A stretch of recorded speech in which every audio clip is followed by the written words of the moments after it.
What is up, guys? Welcome back to the van. We are in the van today shooting this video because we would be outside. We'd be out there having some fun in the snow, but sadly my camera gear doesn't like the snow and my fingers don't like the snow. Even though I did just buy gloves, but I'm gonna go run in these and they're gonna get sweaty and I don't know. We're recording from the van, but today I'm bringing you 5 tips to help you PR this cross-country season. I've been getting countless DMs saying, Zach, I'm at this point in my season and I need to PR. I have not PR'd yet, and this is a problem. My coach is hating me and he's gonna cut me from the team and I'm gonna become the worst on the team ever. I actually didn't get that DM, but we can just imagine I got that DM. Yeah, people have been needing help. People have been requesting for my advice, and as somebody that loves cross country, I literally love cross country, I'm glad to help.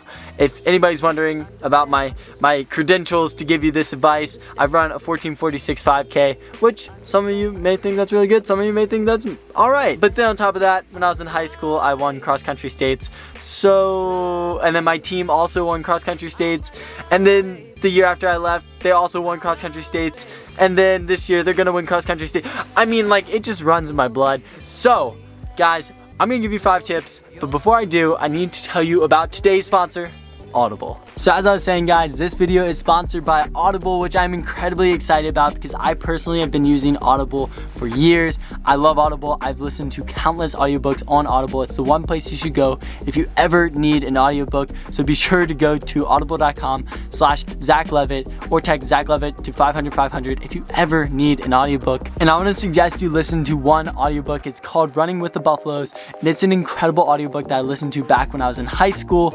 And essentially, it is about the season of the Colorado Buffaloes, and it was just an inspiring season. It was so incredibly inspiring. I literally PR'd in the mile and the 2 mile while listening to this audiobook back in high school. So it shows how long I've been using Audible, but also shows how inspiring this audiobook is. It's amazing. I currently know some Buffaloes. I've been on some of the runs they mentioned in this audiobook. It's just an incredible audiobook, and you can get it for free by going to audible.com/ZachLevitt or by texting Zach Levitt to 500. So you should do that. It is free, it is amazing, and you can get that audiobook or another audiobook and 2 free Audible exclusives. It's all free, it's amazing, you should do it. It's just great. So use the link in the description. Okay, back to the video. So my first piece of cross-country advice for anybody that wants to PR this cross-country season is that if you want to PR, you have to know that you're going to PR. And what I mean by that is, I mean, it sounds a little weird, I know, but you have to know that you are confident enough, you have to know that you're fit enough, you have to know that you have the ability to PR or win the race or whatever it may be. And the way I want to explain this is basically when I was in high school, I didn't realize this. I didn't realize it was all about confidence. But the one race that I had the most confidence was the race that I won states. Basically, coming into the states race, it was nasty conditions. It was awful weather. And honestly, a lot of people were kind of getting down about the race. They were like, it's gross out. I'm not going to be running that fast. The conditions are bad. It's muddy. It's windy. It's whatever. And in my mind, I thought, everybody's kind of down in this race, and I want to freaking win. I don't even think I'm the most talented. I just think I'm the most fit to win mentally. I'm the strongest mentally on this day, and I came into that race knowing that I was gonna win. It sounds weird, but I had a feeling, I had a confidence, I had an aura that I was gonna win. And when I was in the race, I put myself in a position, and I kept consciously putting myself in positions to win because in my mind, I'd already won the race. And when it came down to 1,000 meters left, and it was me and one other guy, I thought to myself, I've already won this race. And if I want to actually do this, right now, I have to kick on this guy. And I put in one final surge, broke him, and I just did not look back. I ran as hard as I could to that finish line, and I won the race. And that was the first race, the first cross-country race that I had ever won, and it was my last states race. So having that confidence, knowing that you can win, is the most important part to winning any race or PRing. Just knowing that you can PR, knowing that you have the confidence, knowing that you have the ability is 90% of PRing, because our sport, running, is just so mental. It is such a mental battle, and if you can tell yourself that you're gonna do it, then you can. Hard to do, easy to say, but find that confidence and find a way to instill confidence in yourself so that you can be PRing on race day. So this kind of goes along with the last point because running is so mental, but being able to go and know what your course looks like. Whether you walk the course, whether you look at it on a map, whether you have already raced there, knowing the course is incredibly important because then you can spend time to visualize, whether that's on the bus there or whether that's in the porta potty while you're there, or whether that's just under your tent. Being able to sit there, think about when you're going to make your surge, when you're going to kick, when you're going to try and move up in the pack, when you're going to try and do this, when you're trying to do that. It's really important to be able to visualize what you're going to do in the race and be able to think through it, be able to have a game plan and go into it with that confidence, with that knowledge of what you're going to do. And honestly, this helped me so much. I was so big on visualizing races the night before, 2 nights before, 3 nights before, the day of. I would always close my eyes and try and think about, what is this race going to look like? How am I going to make this race different from my last race? And so think about that and try to approach your races with more knowledge about the course and your conditions and what you're going to be doing.